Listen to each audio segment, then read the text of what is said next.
Hello guys, कैसे हैं आप लोग। उम्मीद एकदम मस्त होंगे, जबरदस्त होंगे। आपका बहुत बहुत स्वागत है नेक्स्ट टॉपर ओलंपियाड चैनल में। और इतने दिनों से आप लोग हर जगह बस एक ही मैसेज भेज रहे थे और एक ही कमेंट कर रहे थे कि आखिर आईओक्यूएम का कंप्लीट रोड मैप कब आएगा। तो आज मैं लेके आ गया हूं कंप्लीट रोड मैप आईओक्यूएम का। और इस वाली वीडियो में मैं आपको सब कुछ, सारे डाउट आपके दूर कर दूंगा, आपको सब कुछ बता दूंगा आईओक्यूएम से रिलेटेड कंप्लीट जर्नी, जितने स्टेजेस होते हैं आईओक्यूएम से लेके आईएमओ मतलब इंटरनेशनल मैथमेटिकल ओलंपियाड तक के बारे में सब कुछ बताने वाला हूं। और सबसे इंपॉर्टेंट चीज यह है कि कैसे फॉर्म भरना है और फॉर्म भरते वक्त, आईओक्यूएम का फॉर्म भरते वक्त क्या क्या मिस्टेक्स नहीं करनी है जिसमें कि ऐसा ना हो कि आपका फॉर्म रिजेक्ट हो जाए। ये सारी बातें आपको बताने वाला हूं।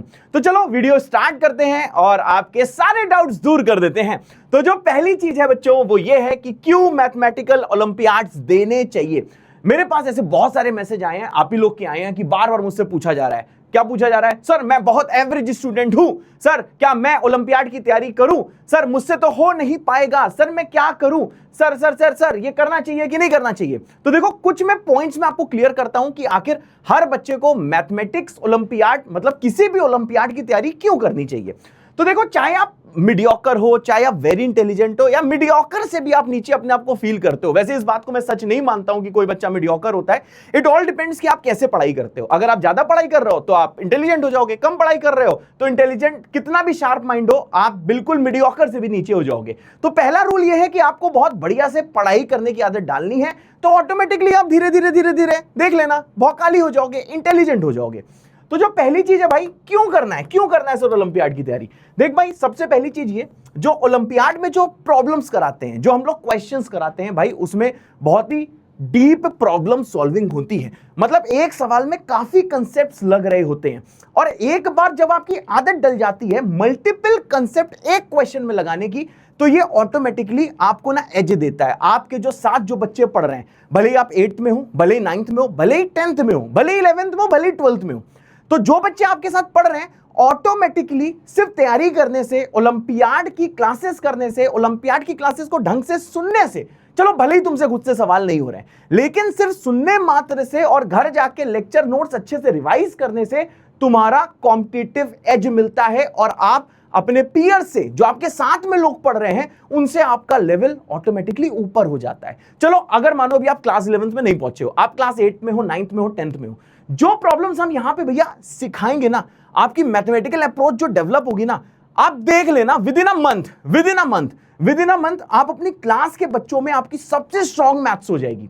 और जब आप क्लास 11th में पहुंचोगे, भले ही आप जेई की तैयारी करो, जेई मतलब जो आईआईटी जेई की तैयारी होती है, जिसके लिए 2 एग्जाम होते हैं, जेई मेन का होता है, जेई एडवांस का होता है, भले ही आप नीट की तैयारी करो, देख लेना आप उन बच्चों से हमेशा आगे रहोगे जिन बच्चों ने अभी ओलंपियाड की तैयारी नहीं करी हुई है। और सबसे इंपॉर्टेंट चीज, वो बच्चे चाहे जितने भी इंटेलिजेंट हो, कितने भी इंटेलिजेंट हो, जितने शॉर्ट मेथड से आप क्वेश्चन कर लोगे, जितनी जल्दी क्वेश्चन को आप हिंट क्वेश्चन का निकाल लोगे, उतना वो जल्दी नहीं निकाल पाएंगे।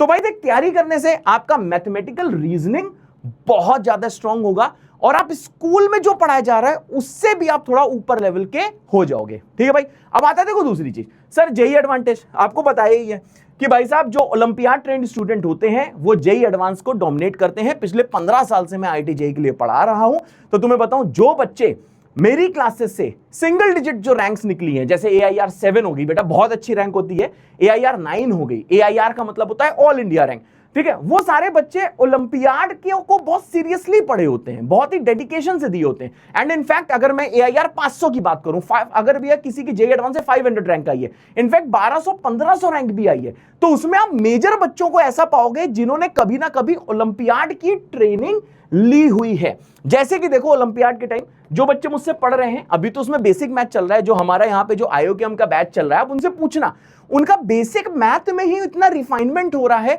बेसिक मैथ से ही, जैसे आप लोगों ने आइडेंटिटी पढ़ी होगी a+b का होल स्क्वायर, ठीक है ना, उससे कैसे कैसे क्वेश्चंस बन सकते हैं। जैसे कि यहां पे मैंने और भी अच्छी अच्छी आइडेंटिटीज पढ़ाई हैं। अब वो जो आइडेंटिटीज हैं, वो देखना फ्यूचर में उनके बहुत काम आएंगी। मतलब जब आप 10th में पहुंचोगे, देखना आप जो मैथ की बुक है, जितनी जल्दी आप सॉल्व कर पाओगे, उतनी जल्दी बाकी बच्चे नहीं सॉल्व कर पाएंगे। दूसरी चीज क्या, जैसे हम यहां पे बेटा नंबर थ्योरी अभी पढ़ाएंगे, नंबर थ्योरी भैया एक चैप्टर आता है क्लास 11 में परम्यूटेशन कॉम्बिनेशन, उसमें चीजों को काउंट करना होता है, उसमें नंबर ऑफ वेज निकालने होते हैं और भी चीजें होती हैं, जैसे कि कोई कोई कोई कोई एक चैप्टर आएगा क्वाड्रेटिक इक्वेशंस, ठीक ना। तो इन सब में नंबर थ्योरी का बेटा काफी यूज होता है। तो जो बच्चे नंबर थ्योरी ओलंपियाड के लिए पढ़े होते हैं उनके लिए वो जेईई एडवांस के जो सवाल होते हैं जो आते हैं क्लास 11 12th में, वो उनके लिए कंपैरेटिवली बहुत इजी होते हैं एज कंपेयर टू दोस्त जिन्होंने कभी तैयारी नहीं करी हुई है। दूसरी चीज क्या है भाई, ज्योमेट्री। अब क्या होता है कि यार जब आप क्लास 11 12th में पहुंचोगे तो उस टाइम देखो कोऑर्डिनेट ज्योमेट्री नहीं हो, उस टाइम देखो ना मतलब कि कोऑर्डिनेट ज्योमेट्री होगी, उस टाइम भाई ज्योमेट्री नहीं होगी। अब क्या होता है, बच्चे ना कोऑर्डिनेट ज्योमेट्री के सवाल बहुत लॉन्ग फॉर्मूले से करते हैं, लेकिन जिनकी ज्योमेट्री अभी स्ट्रांग हो जाती है वो वही सवाल ज्योमेट्री का यूज करके जल्दी कर लेते हैं। मतलब अभी मुझे पता है तुम छोटे छोटे बच्चे हो, क्लास 8 में हो, क्लास 9th में हो, क्लास 10th में हो, तो तुम्हें शायद बहुत सारी बातें मेरी समझ में नहीं आ रही होगी कि भैया टीचर क्या बोल रहे हैं। उसके लिए आपको आईओक्यूएम की क्लासेस करनी होंगी, तब समझ में आएगा कि यार मास्टर क्या बोल रहे हैं। मतलब सिड भैया, मेरा नाम सिड भैया है, मैंने अपना नाम नहीं बताया, तो भैया मतलब सिड भैया क्या बोलने का ट्राई कर रहे हैं, then you will get to know. इसके बाद आता है कॉम्बिनोट्रॉनिक्स, मतलब ये परम्यूटेशन एंड कॉम्बिनेशन है। इसके भी सवाल आगे आपको बहुत देखने को मिलते हैं, आप किसी भी फील्ड में जाओगे आपका कॉम्बिनोट्रॉनिक्स मतलब कि क्या भाई, पीएनसी से बोला जाता है, PNC permutation and combination strong होना ही चाहिए। बाय डिफॉल्ट आप किसी भी एग्जाम में बैठोगे, मेजर एग्जाम में बैठोगे, पीएनसी आपसे पूछा ही जा रहा होगा। उसके बाद क्या भैया, नेशनल रिकॉग्निशन। बिल्कुल सही बात है, अगर आप आईओक्यूएम क्वालिफाई करते हो, आप आरएमओ क्वालिफाई करते हो, आप इसके बाद इनमो करते हो, ये सारी बातें भी मैं आगे बताऊंगा, सारे लेवल्स आपको बताऊंगा, ठीक है ना। तो ऑब्वियसली आपको नेशनल लेवल रिकॉग्निशन मिलती है। और साथ में बहुत बार ऐसा भी हुआ है, क्या हुआ है कि बहुत सारे बच्चों को जेईई का एग्जाम देना ही नहीं पड़ा, जेईई एग्जाम होता है भाई आईआईटी में जाने के लिए। तो देखो ऐसी कुछ आईआईटीज हैं, जैसे एक एग्जांपल देता हूं, आईआईटी मुंबई, जो बच्चे आईएमओ के मेडलिस्ट होते हैं उनका भैया डायरेक्ट एडमिशन हो जाता है, मतलब उन्हें जेईई मेन एंड एडवांस देने की जरूरत नहीं होती, वो डायरेक्टली आईआईटी में सेलेक्ट हो जाते हैं। ऐसे इंडिया के देखो दो मैथ्स के बेस्ट इंस्टीट्यूट्स हैं, एक है सीएमआई चेन्नई मैथमेटिकल इंस्टीट्यूट, दूसरा है आईएसआई, ये पाकिस्तान वाला नहीं है, ये इंडियन स्टैटिस्टिकल इंस्टीट्यूट है। तो इसमें भी आपको डायरेक्ट एडमिशन मिल जाता है विदाउट गिविंग देयर एग्जाम। फिर आता है भैया इंटरनेशनल एक्सपोजर। यार जैसे कि इस साल शंघाई में हो रहा है आईएमओ 2026 का, जिसके लिए आप अपीयर कर रहे हो, वो आईएमओ का एग्जाम होना है 2027 में, जो कहां पे होना है, जो हंगरी में होना है। अब सोचो यार, चाहे आईआईटी एग्जाम हो, चाहे कोई भी एग्जाम हो, उसमें क्या होता है, आपका कंपटीशन इंडिया के बच्चों के साथ होता है। लेकिन जब आप आईएमओ के लिए सिलेक्ट हो जाते हो, मतलब टोटल 6 बच्चे सिलेक्ट होते हैं इंडिया से, जो अपनी कंट्री को, अपने इंडिया को जाके रिप्रेजेंट करते हैं कहां पे, इंटरनेशनल लेवल पे, मतलब you are team India, you are team India. तो भाई जितने लोग वहां पे सेलेक्ट होते हैं तो ऑब्वियसली फिर आपका कंपटीशन होता है इंटरनेशनली, मतलब जितनी भी कंट्रीज हैं उनके टॉप माइंड्स के साथ आपका कंपटीशन होता है। और जब भाई साहब आपको मेडल मिलता है, then you make our country proud, you make India proud. अब भैया देखो नेक्स्ट चीज क्या आती है कि देखो क्या है सर कंप्लीट पाथवे। सबसे जो पहला लेवल होता है वो आईओक्यूएम होता है, और जीतना हमको आईएमओ है। तो देखो क्या कंप्लीट पाथवे है, तो इसको धीरे धीरे समझते हैं। जैसे कि पहला आता है भैया आईओक्यूएम, तो आईओक्यूएम का फुल फॉर्म तुम्हें याद नहीं करना, बट थोड़ा सा तेरे को बता देता हूं कि इसका फुल फॉर्म होता है Indian olympiad qualifier in mathematics. अब ये एग्जाम कब होना है भैया, 6 सितंबर 2026 को होना है, जिसके फॉर्म भरने का प्रोसेस चालू हो चुका है। कैसे भरना है भी मैं तेरे को आगे बताऊंगा। जब आप भैया इसको देखो क्लियर कर लोगे, तो उसके बाद आपको देना होगा क्या, आरएमओ देना होगा। ये है भैया स्टेज नंबर 2। आरएमओ का फुल फॉर्म होता है रीजनल मैथमेटिकल ओलंपियाड, जो दिसंबर में होगा, और ये तभी दे सकते हो जब आप आईओक्यूएम को क्वालिफाई करोगे। जब आप भैया सेकेंड लेवल क्रॉस करोगे तो आपको देना होगा इनमो। इनमो होता है इंडियन नेशनल मैथमेटिकल ओलंपियाड, जो इसके 1 महीने बाद लगभग जनवरी में होगा, 2027 में होगा।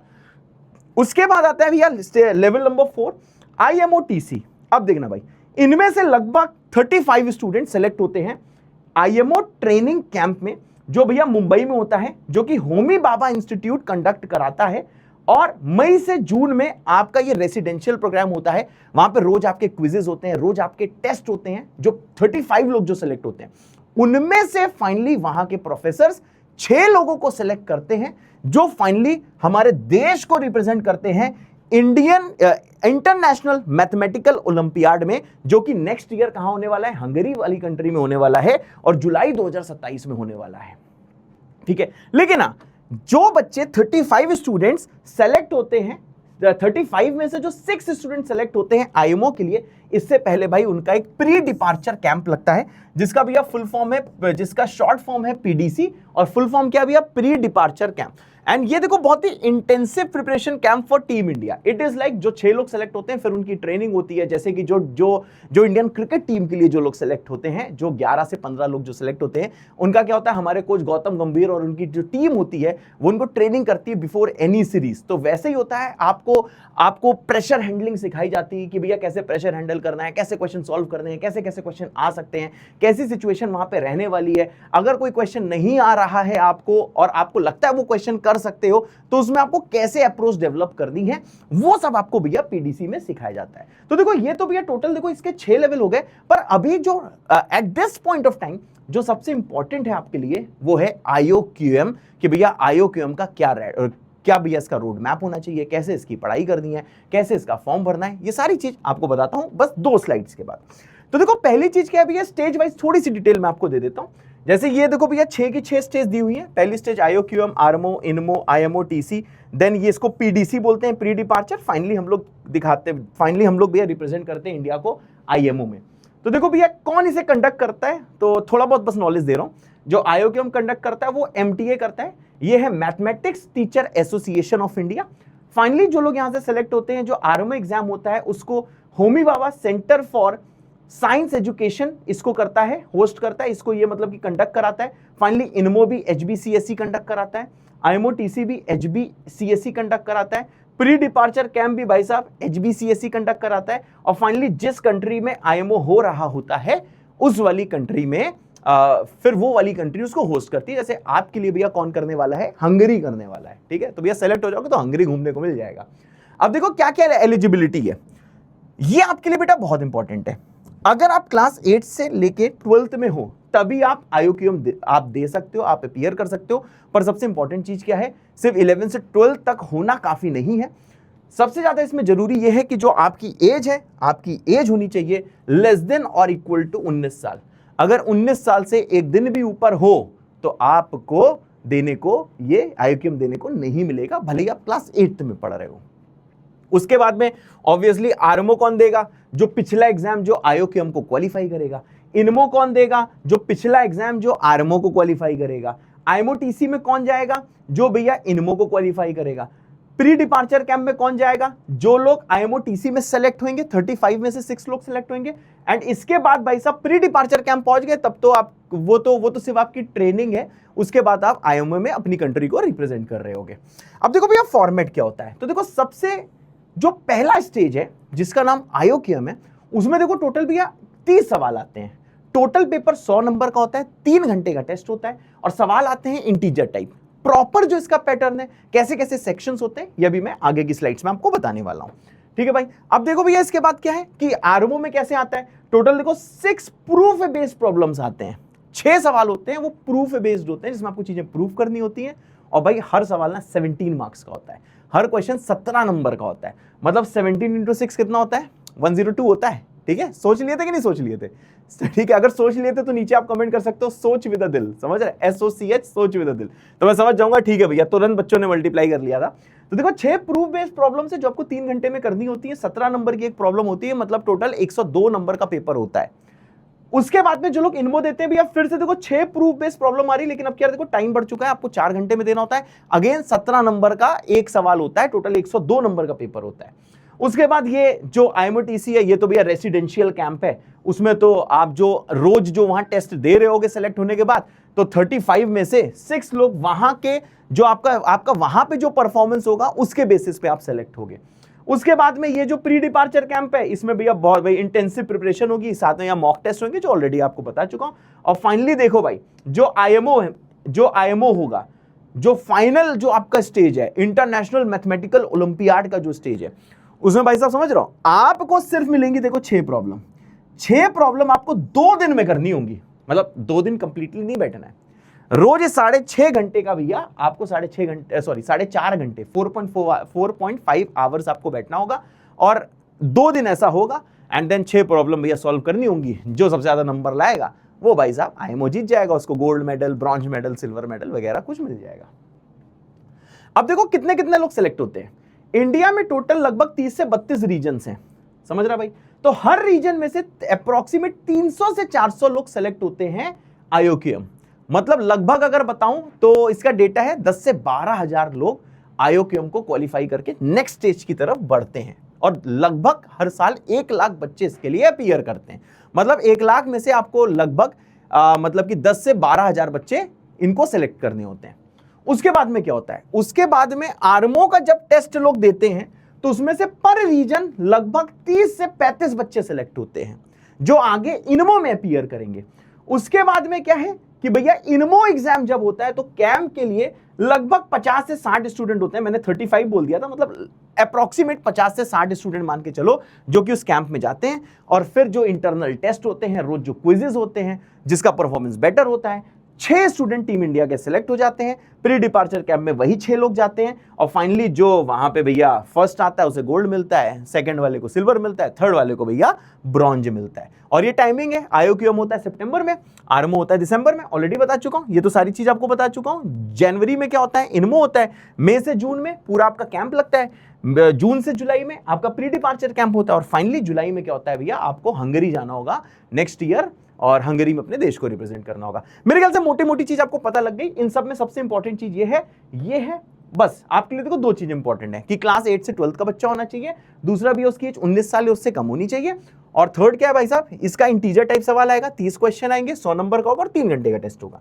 अब इसके बाद भैया देखो थोड़ा सा हम लोग कंपेयर कर लेते हैं कि IOQM, आर्मो और इनमो के बीच में थोड़ा कंपेरिजन कर लेते हैं। स्टेज वाइज क्या है, IOQM फर्स्ट स्टेज है, सेकंड स्टेज आर्मो है, और थर्ड स्टेज क्या है भैया, इनमो है। उसके बाद में ड्यूरेशन 3 घंटे का है, आर्मो 3 घंटे का है, इनमो 4 घंटे का है। अब ये देखो फॉर्मेट, इसमें इंटीजर वाले सवाल आते हैं जिसका आंसर भाई साहब 0 से लेके 99 के बीच में होता है। अब देखो 0 से 99 को मैंने लिखा है 0 से 99, इसका मतलब क्या है, मानो आंसर आपका 2 आ रहा है तो फिर आप 2 नहीं लिखोगे, आप लिखोगे 02, मतलब आप 2 डिजिट में आंसर लिखोगे। आंसर 9 आ रहा है तो आप 9 नहीं लिखोगे, आप लिखोगे 09। अभी यहाँ प्रैक्टिस कराई जाएगी, ठीक है ना, जो हमारा बैच चल रहा है IOQM वाला, वहां प्रैक्टिस चीजें कराई जाएंगी, तो आपको समझ में आने लगेगा कि आपको कैसे आंसर करना है। बाय द वे इतना ही करना है। फॉर एग्जांपल 22 आंसर आ रहा है तो उसको आप 22 ही लिखोगे, मतलब आंसर आपको सिर्फ 2 डिजिट में देना है। ऐसा नहीं करना है कि 22 आ रहा है तो फिर आप लिख दो 022, समझ गया। अब इसमें क्या होता है सर, इसमें देखो टोटल मार्क्स कितने होते हैं सर, टोटल मार्क्स होते हैं देखो 100 नंबर का पेपर होता है, इसमें नेगेटिव मार्किंग नहीं होती है। डिफिकल्टी लेवल क्या होता है भैया, मॉडरेट होता है, ठीक है ना। कंडक्टेड कौन करता है, बता ही चुका हूं, मैथमेटिक्स टीचर एसोसिएशन। अब ये सब चीजें याद करने की जरूरत नहीं है, आपके लिए इंपॉर्टेंट भाई साहब ये था और ये था बस। अब ये डिफिकल्टी लेवल क्या होता है, डिफिकल्टी लेवल तो भाई कैसा भी हो सकता है, तो क्लास में जैसी तैयारी कराई जा रही है उससे चीजें सीखते रहो। अगर आप सीख जाओगे तो आप IOQM का पेपर बढ़िया से दे दोगे। क्वालिफायर्स मैं बता चुका हूं। प्रूफ रिक्वायर्ड का मतलब क्या होता है, क्या प्रूफ वाले सवाल आएंगे, नहीं भैया सिर्फ इंटीजर वाले सवाल आएंगे, और टाइमिंग इसकी वही सितंबर में होगा, मैं बता चुका हूं। अब देखो स्टेज 2 3 घंटे का पेपर है, प्रूफ बेस्ड सवाल आते हैं, ऑलरेडी बता चुका हूं।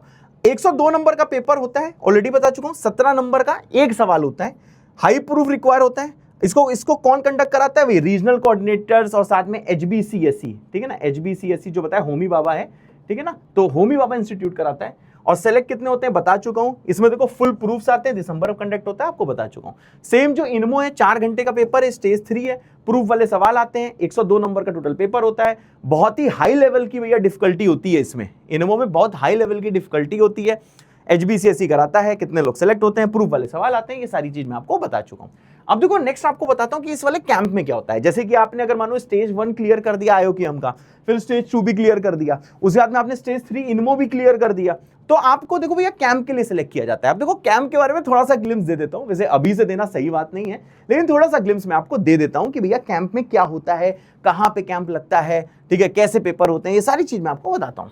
तो देखो भैया वेन्यू होता है अणुशक्ति नगर है मुंबई में, ठीक है ना, तो वहां HBCSE में आपका कैंप लगता है। थोड़ी सी देखो AI जनरेटेड फोटोज मैंने लगा दी है, ठीक है, तो ऐसे वहां पे पढ़ाई लिखाई हो रही होती है। लगभग 50 से 60 लोग भैया सेलेक्ट होते हैं जिनको उस कैंप में रखा जाता है। 4 से 5 वीक का होता है रेसिडेंशियल कैंप, ठीक है ना।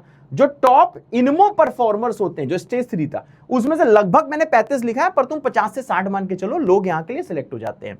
फिर इसमें देखो क्या क्या एक्टिविटीज होती हैं जिसके थ्रू बच्चे आगे के लेवल के लिए सिलेक्ट होते हैं।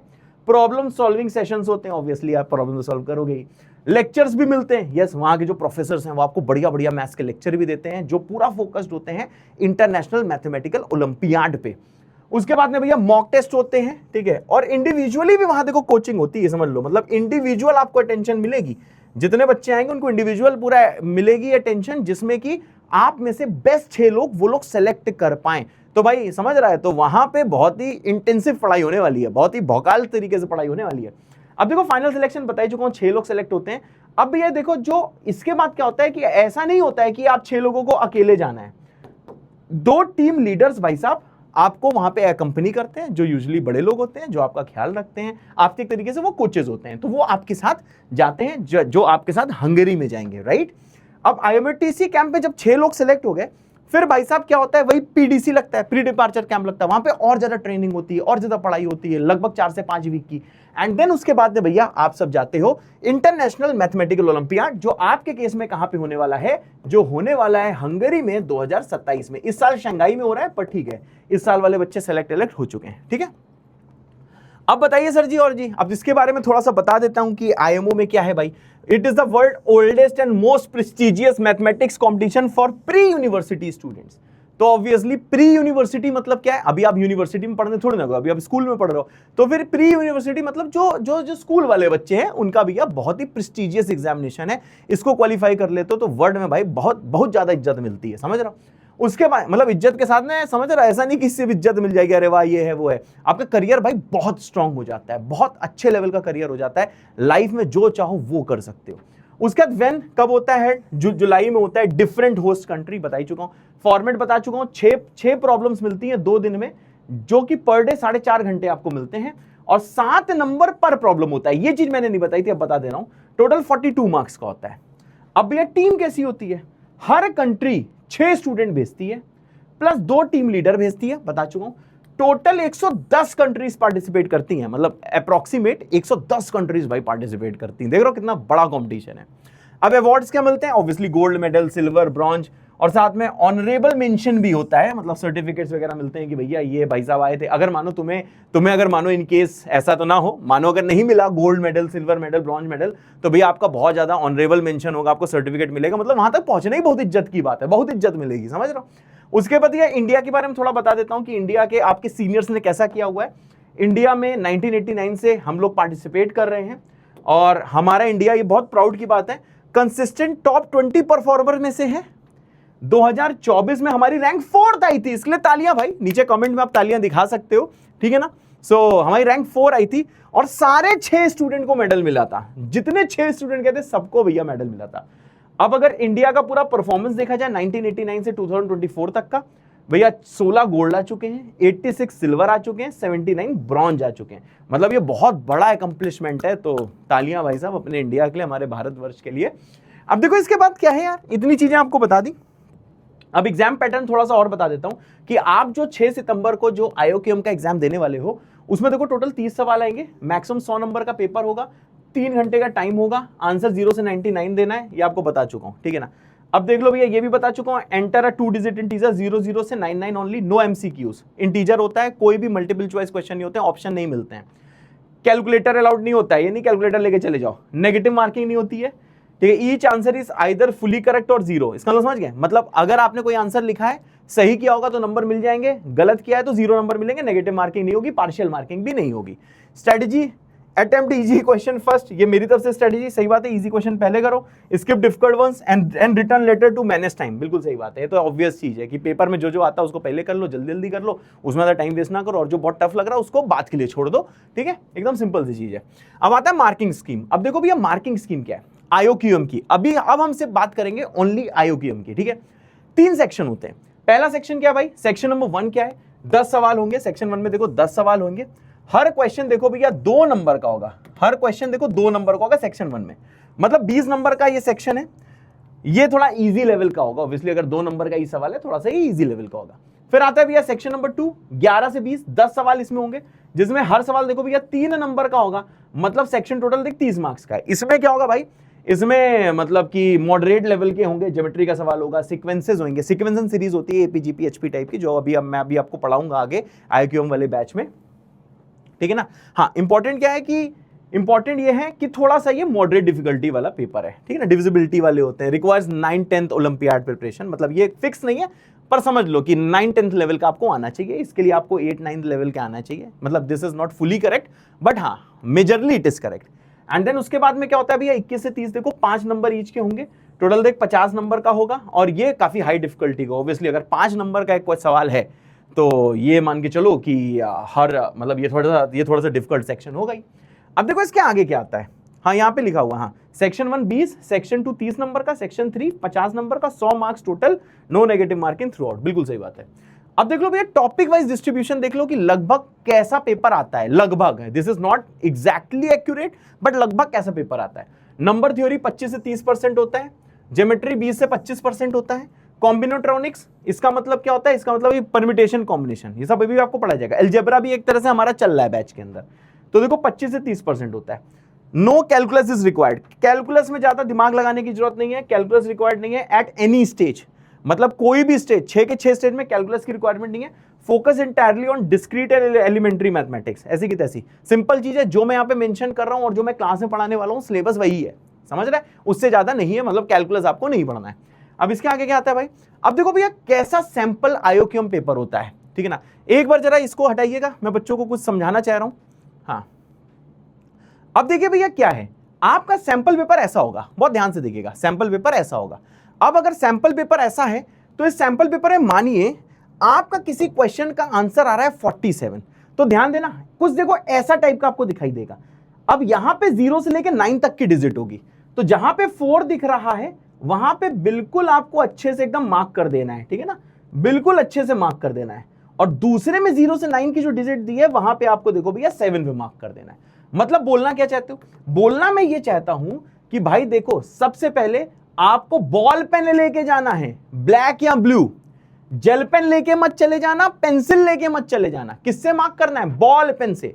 आप दुकान जाओगे और दुकान जाने के बाद आप क्या करोगे भाई साहब, बॉल पेन से ही बॉल पेन खरीदोगे, थोड़े ज्यादा पेन खरीद लेना, 4 से 5, ब्लू ब्लैक जो खरीदना खरीद लो, जेल पेन नहीं खरीदोगे, पेंसिल नहीं खरीदोगे, अगर खरीद लोगे तो एग्जामिनेशन सेंटर में लेके नहीं जाओगे, वरना भैया मामला बहुत चौपट हो जाएगा। तो आपको समझ में आ गया, ठीक है। एक बार सौरभ जी जरा स्क्रीन मुझे प्रॉपर्ली दिखाइए, एक बार स्क्रीन प्रॉपर्ली दिखाइए प्लीज। हाँ तो देखो इसमें आपको क्लियरली दिखाई देगा अगर आप ध्यान से देखोगे, जैसे मानो मेरा आंसर आया देखो 05, तो 05 आया, तो देखो यहाँ पे अगर आपको नहीं दिख रहा तो ध्यान से देखना, यहाँ पे डिजिट 0 से लेके 9 तक है, तो देखो मैंने 0 पे मार्क किया हुआ है, आप पूरा यहाँ 0 पे मार्क करो अपने बॉल पेन से, और 5 है तो यहाँ पे देखो 5 से मार्क करो, समझ गया भाई। तो बस जो चीज बतानी थी मैंने बता दी। अब आते हैं इसके आगे, अब इसके आगे क्या भैया, क्या है एलिजिबिलिटी क्राइटेरिया, जो ऑलरेडी बता चुका हूं कि आपकी एज 19 साल या उससे देखो कम होनी चाहिए, और साथ में 8 से 12 क्लास तक का बच्चा इसको दे सकता है, ठीक है भाई। अब देखो इसमें थोड़ा सा और ढंग से बोलूं, ये सब मैंने साइट से उठाया है, तो स्टूडेंट बॉर्न बिटवीन अगस्त 1 से जुलाई 31 2014, मतलब वो स्टूडेंट जो अगस्त 1 2007 से जुलाई 31 2014 तक के जो बॉर्न है, जो 8, 9, 10, 11 में है, वो एलिजिबल है क्या आयोक्यम 2026 में अपीयर करने के लिए। कोई भी स्टूडेंट जो अगस्त 1 2014 पे बॉर्न हुआ है, उसके बाद बॉर्न हुआ है, वो एलिजिबल नहीं है, समझ रहे हो। मतलब आपका पैदा होना जरूरी है, मतलब आपका जो बर्थ डेट है, आपका जो बर्थ ईयर है और डेट है, वो 1 अगस्त 2014 से पहले की होनी चाहिए, और 2007 1 अगस्त 2007 के बाद की होनी चाहिए, समझ रहे हैं। अब नेशनैलिटी की बात कर ले, नेशनैलिटी ये भैया इंडियन होना चाहिए या फिर आप ओवरसीज सिटीजन ऑफ इंडिया होने चाहिए, तभी आप एग्जाम लिख सकते हो, अदरवाइज नहीं लिख सकते हो। रेसिडेंसी रिक्वायरमेंट थोड़ी सी इंपॉर्टेंट है कि भैया अगर मानो आप कभी विदेश में रह रहे थे, तो the student must be residing and studying in India since 30 अक्टूबर 2024 और अर्लियर। मतलब भाई साहब अगर कभी विदेश में रह रहे थे तो आयोक्यम तभी अपीयर कर सकते हो जिस टाइम आप इंडिया में रह रहे हो या स्टडी कर रहे हो सिंस 30 अक्टूबर 2024, मतलब 30 अक्टूबर 2024 के बाद इंडिया में रहना चालू किया है, तो आप अपीयर नहीं कर सकते हो। या फिर किसी भी इंडियन स्कूल में पढ़ रहे हो, मतलब किसी भी इंडियन स्कूल सिस्टम में पढ़ रहे हो सिंस 30 अक्टूबर 2024 और अर्लियर, मतलब 2024 30 अक्टूबर से पहले किसी इंडियन स्कूल में पढ़ना जरूरी है, उसके बाद पढ़ना स्टार्ट किया तो आयोक्यम के लिए इस साल बेटा वैलिड नहीं हो। स्टूडेंट रिस्पॉन्सिबिलिटी, अरे ये तो सिंपल वही है कि ये तो स्टूडेंट की रिस्पॉन्सिबिलिटी है, ये वही है कि भैया मैं ये सारे क्राइटेरिया फुलफिल करूंगा तभी अपीयर करूंगा, मैं कुछ झूठ नहीं बोलूंगा, समझ रहा हूं, मैं कहीं झूठ नहीं बोलूंगा, तो वैसी बात है कि इट्स योर रिस्पॉन्सिबिलिटी कि ये सारी चीजें मैच करें। अब एक और चीज है भैया कि अगर आप भैया इनमो अवॉर्डी हो 2026 इनमो अवॉर्डी हो तो इस साल आपको IOQM और RMO देने की जरूरत नहीं है। आप भैया डायरेक्टली आप क्या कर सकते हो, इसमें लिखा है मे राइट इनमो 2027 डायरेक्टली, मतलब अगर आप 2026 में इनमो क्वालिफाइड थे तो आपको IOQM और RMO देने की जरूरत नहीं है, आप डायरेक्टली IOQM के लिए अपीयर कर सकते हो। तो ये उन बच्चों के लिए है, आप समझ ही गए होंगे किन बच्चों के लिए, ठीक है। इसके आगे आते हैं भाई how to register for IOQM। तो भैया देख लो क्या स्टेप बाय स्टेप प्रोसेस है, this is really very important कि कैसे रजिस्टर करना है IOQM के लिए। सबसे पहले ये वेबसाइट है, इसी वेबसाइट में जाना भैया, ठीक है ना। आप ये आपको देखो नीचे PPT मिल जाएगी, इस वाली PPT को डाउनलोड करना, कॉपी पेस्ट कर देना, समझ रहे हो भाई। उसके बाद में जैसे आप क्लिक करोगे ये वाली देखो साइट खुल के आ जाएगी ऐसी, इसमें आप ऑनलाइन भर रहे हो तो फिर आपको क्या करना है भाई, आपको यहां पे जाके देखो क्लिक करना है, यहां पे जाके टैप करना है। जैसे टैप करोगे ये वाली देखो वेबसाइट खुल जाएगी, फिर आपको स्टूडेंट एनरोल में जाना है, ठीक है। बहुत ध्यान से सुनना, साथ साथ में भरने मत लगना वरना बहुत बड़ी गलती हो जाएगी, समझ रहे हो। पूरा सुन लो, उसके बाद इसको भैया आपको क्या करना है, ये सारे प्रोसेस फॉलो करने हैं। फिर देखो फिल डिटेल्स, जैसे आप स्टूडेंट एनरोल में जाओगे तो देखो यहां पे आपको अपनी देखो डिटेल्स बतानी होगी। जैसे यहां पे आपको दिख नहीं रहा होगा पर मैं बता रहा हूं, नेम ऑफ द स्टूडेंट लिखना होगा एज पर the school records, date of birth बिल्कुल करेक्ट लिखनी होगी, आपको मोबाइल नंबर लिखना होगा। अब ये ध्यान देना, मोबाइल नंबर वो लिखना जो तुम्हारे पास रहता हो, पता चला किसी और का मोबाइल नंबर लिख दिया, किसी और के मैसेज जा रहे हैं, समझ रहे हो। तो आपको अपना ही फोन नंबर लिखना है, फोन नंबर कंफर्म करना है, अपने ईमेल एड्रेस ऐसा लिखना जिसका पासवर्ड वगैरह ना भूलो, ठीक है ना। तो हो सके तो एक नया ईमेल आईडी बना लो, जिसमें जैसे कि मेरा नाम सिद्धार्थ है तो मैं तुम्हारी जगह होता तो फिर मैं एक नई ईमेल आईडी बनाता, सिद्धार्था, मेरी स्पेलिंग है सिद्धार्था THA IOQM लिख देता @gmail.com, तुम समझ रहे हो। और जैसे मैं न्यू आईडी बनाता उसका पासवर्ड और वो आईडी किसी पेपर में लिख के या किसी डायरी में लिख के कहीं कोने में रख देता है, जिसमें कि मैं कभी उसका पासवर्ड ना भूलूं। तो वही वाली आईडी देना जो आप कभी भूलो ना, और यहां पे इसको देखो कंफर्म करना है। अब आती है इंपॉर्टेंट चीज, अभी देखो कंप्लीट चीज हुई नहीं है, ये बिल्कुल मत सोचना कि मैंने आपको कंप्लीटली चीजें बता दी है, नहीं। अभी फॉर्म भरने के पीछे कुछ और भी चीजें हैं जो अभी मैं बताना बाकी है, इसको फिल करना स्टार्ट मत कर देना। अब देखो इसके बाद क्या आता है भाई, इसके बाद क्या आता है सर, एग्जाम टाइमलाइंस क्या है। आप देखो भैया क्योंकि ऑनलाइन भर रहे हो, ठीक है ना, तो देखो ऑनलाइन स्टूडेंट एनरोलमेंट स्टार्ट हो चुका है, जो देखो 25 जुलाई तक भाई साहब ये विंडो ओपन रहेगी। तो 29 जून से देखो चालू हुआ है, तो आप ऑनलाइन स्टूडेंट एनरोलमेंट कर रहे हो, खुद से एनरोल कर रहे हो, या तो आपके स्कूल वालों ने कर दिया हो जाके आपका एनरोलमेंट, ठीक है ना, या फिर आप सेंटर में जाके खुद जाके ऑफलाइन जाके आप क्या करो, अपना एनरोलमेंट सबमिट कर दो। सबसे इजी क्या है, सबसे इजी जैसा अभी मैंने प्रोसेस बताया, वेबसाइट में जाओ, लेकिन हाँ 25 जुलाई से पहले भैया भर देना, तुम समझ रहे हो। और एग्जामिनेशन डे क्या है भाई, 6 सितंबर है, 6 सितंबर संडे को आपका एग्जाम है। फीस स्ट्रक्चर क्या है, अगर आप KV के स्टूडेंट हो 180 रुपए देने, JNV के स्टूडेंट हो तो 180 रुपए देने, और किसी और स्कूल के स्टूडेंट तो आपको 300 रुपए देने, ठीक है। बहुत ही हम्बल फी है, ठीक है। उसके बाद आते हैं भैया instruction for uploading documents, yes. अब ये इंस्ट्रक्शन बहुत इंपॉर्टेंट है। अब देखो भैया आपको वहां पे सिर्फ ये फॉर्म भरना नहीं है, जिस टाइम आप ये वाला फॉर्म देखो भर रहे थे, ध्यान से देखना, जिस टाइम पे आप ये वाला फॉर्म भर रहे थे उस टाइम पे आपको अपने डॉक्यूमेंट्स हैंडी रखने हैं, डॉक्यूमेंट्स आपके पास होने चाहिए। सिर्फ डॉक्यूमेंट्स का पेपर नहीं पास में रखना, उनकी फोटो खींच के रखनी है, उनकी फोटो सिर्फ खींच के नहीं रखनी है, उसमें और भी चीजें हैं। तो फॉर्म भरने से पहले ये सारे पॉइंट्स बहुत ध्यान से सुन लेना। सर क्या पॉइंट्स हैं, सबसे पहले the student must upload the following documents in the specified formats and sizes. जो फोटो आपको खींचनी है, कभी खींचनी है, उसका क्या साइज होना चाहिए, क्या फॉर्मेट होना चाहिए, ये सब प्लीज पहले कन्वर्ट कर लेना। खुद से ना कन्वर्ट कर पाओ तो जो कैफे वाले भैया पास में होते हैं उनकी हेल्प ले लेना। वैसे आजकल गूगल में हर चीज अवेलेबल है, आप अपनी फोटो खींचना, जो फॉर्मेट दिया गया है उसका फ्री कन्वर्टर लिख देना, ठीक है ना। और जैसे आप कन्वर्टर में अपनी फोटो वगैरह डालोगे तो वो रिक्वायर्ड साइज ऑफ फॉर्मेट में कन्वर्ट करके दे देगा, मुझसे अच्छे से तुमको पता होगा। अगर नहीं पता है तो किसी बड़े की हेल्प ले लेना। जैसे भी देखो लेटेस्ट फोटोग्राफ, ऐसा नहीं है कि आपने बचपन की फोटो लगा दी, बचपन तुम्हारा चल रहा हमको पता है, लेकिन ये नहीं कि आज से 10 साल पुरानी फोटो लगा दी। भाई लेटेस्ट फोटोग्राफ आपको लगानी है, नॉट ओल्डर देन 6 महीना, मतलब 6 महीने से ज्यादा पुरानी नहीं होनी चाहिए, and should be in JPG and PNG format. जो भी फोटो आप खींचोगे वो JPG और PNG फॉर्मेट में होनी चाहिए। उसका साइज जो है वो 10 KB से 100 KB के बीच में होना चाहिए, समझिए, उसका साइज 10 KB से 100 KB के बीच में होना चाहिए, ये ध्यान रखना। फॉर्मेट ध्यान रखना, कौन सा फॉर्मेट है, JPG एंड PNG, और साथ में सर जी साइज है 10 KB से 100 KB। अब सिर्फ फोटो से काम नहीं चलेगा, स्टूडेंट प्रूफ होना चाहिए। Either one of the following documents must be uploaded in JPG PNG format. देख रहे हो फॉर्मेट क्या है, जेपीजे पीएनजी। अब आपको कुछ अपने प्रूफ देने होंगे। हाँ, इसका साइज जो है वो 50 केबी से 250 केबी के बीच में होना चाहिए, जो आपका स्टूडेंट प्रूफ है। ठीक है गाइस, अब देखो भैया, कुछ बच्चे होम स्कूलिंग वाले भी होते हैं, तो होम स्कूल स्टूडेंट में upload any alternative valid proof. ठीक है ना, स्कूल कॉलेज आईडी कार्ड आप दे सकते हो, उसकी फोटो खींचनी होगी, इसी फॉर्मेट में करना होगा, साइज ये रखना होगा।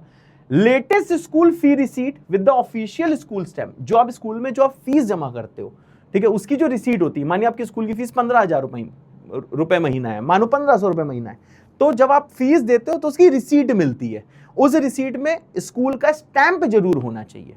समझ गए भैया? सो जो लेटेस्ट स्कूल फी वाली है, ऐसा नहीं कि आपने 5 महीने पुराने वाली आपने फीस की रिसीट दे दी, नहीं, जो रिसेंटली पे करी है, ठीक है, वाली रिसीट होनी चाहिए।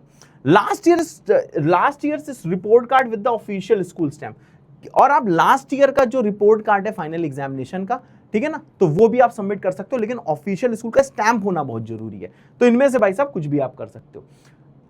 अब देखो तीसरा प्रूफ क्या है, either one of the following document. हाँ, अब इसमें लिखा है either one of the following, इन तीनों में से कोई एक ही चीज दे सकते हो, स्कूल का आईडी कार्ड, या फिर ये कॉलेज का आईडी कार्ड कहां से आएगा, स्कूल का आईडी कार्ड, या फिर लेटेस्ट स्कूल फी रिसीट, या फिर लास्ट ईयर रिपोर्ट कार्ड। इन तीनों में से कोई एक चीज आपको अपलोड करनी होगी इस फॉर्मेट में और इस साइज में।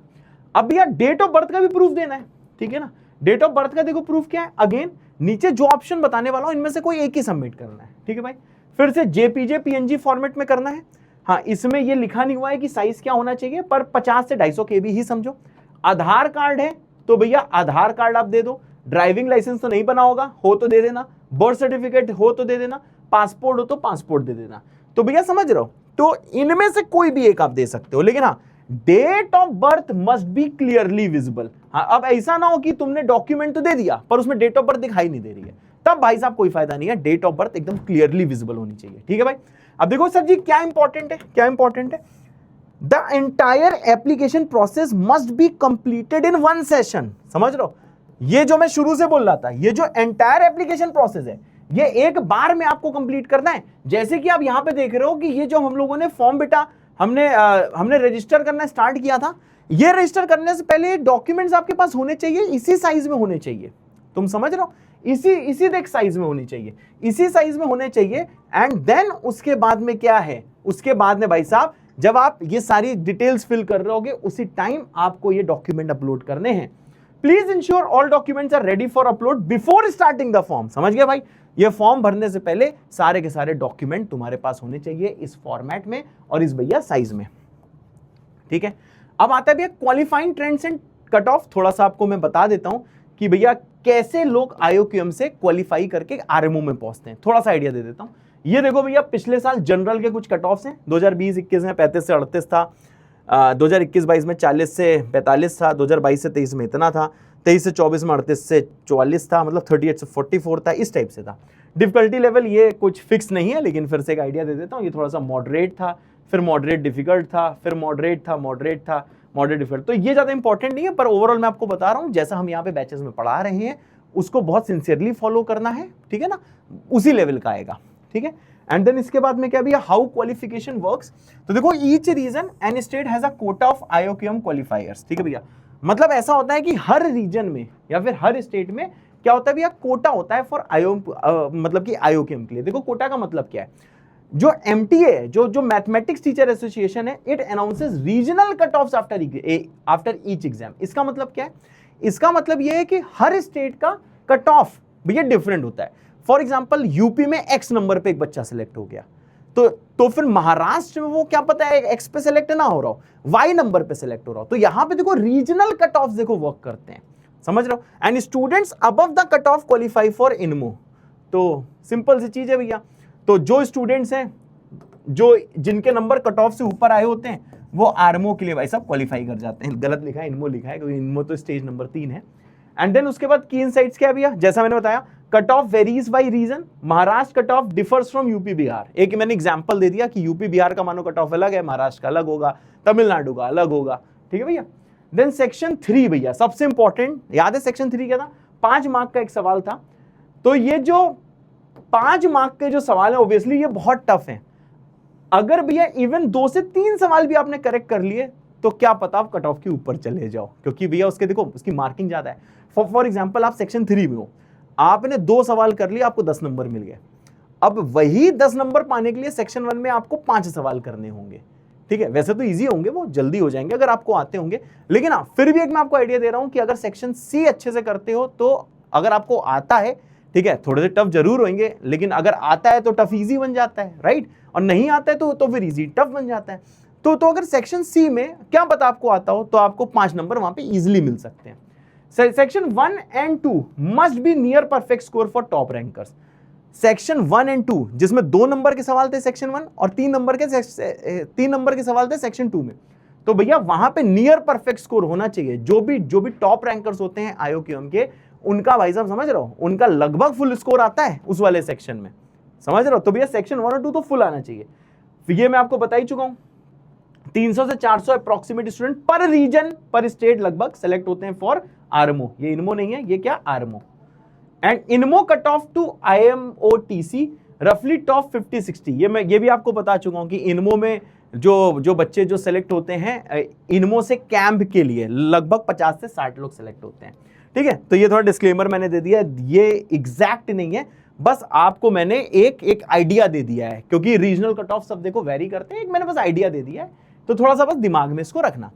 इसके बाद क्या आता है भाई साहब, हाँ अब भैया IOQM 2026 की तैयारी मैं करा रहा हूँ नेक्स्ट टॉपर में, और 8, 9, 10 के बच्चे मुझसे पढ़ रहे हैं, 11, 12 के बच्चे मुझसे पढ़ रहे हैं। मेरा नाम है सिड भैया, पूरा नाम है सिद्धार्थ मिश्रा सर, ठीक है। तो आप बैच में आओ भैया, बढ़िया से पढ़ाई करो, आराम से भौकाल मचा दो। एंड इसके बाद में ये थोड़े प्राइजेस हैं, जो आपको प्राइजेस वैसे तो पता ही है पर बता दे रहा हूँ। अगर आप लोग सिर्फ IOQM की तैयारी कर रहे हो 8, 9, 10, 11, 12, तो देखो आपको भैया अभी भी ऑफर मिल रहा है, 2499 का बैच है। अगर भैया आप IOQM के साथ में NSC GS और सेस का भी आप सब्सक्रिप्शन लेते हो तो आपको इसमें अच्छा डिस्काउंट मिल रहा है, आपको लगभग 4000 रुपीज में इसका आपको सब्सक्रिप्शन मिल जा रहा है। हाँ अगर भाई साहब आप इनमें से कोई भी एग्जाम क्वालिफाई करे हुए हो IOQM आरएमओ, तो आपके लिए बिल्कुल फ्री इनरोलमेंट है। आप हमें ये बताओ एंड देन उसके बाद में आपको इस वाले बैच में फ्री इनरोलमेंट मिल जाएगा, ठीक है, अगर आपने ऑलरेडी ये सब क्वालिफाई किया करा। तो भैया बस योर जर्नी स्टार्ट्स हियर, मेहनत हियर, एकदम मेहनत करो और अपने देश को जाके रिप्रेजेंट करो इंटरनेशनल मैथमेटिकल ओलंपियाड में। तो मिलते हैं बैच में, तब तक के लिए जय बाबा की, love you all, tata bye bye.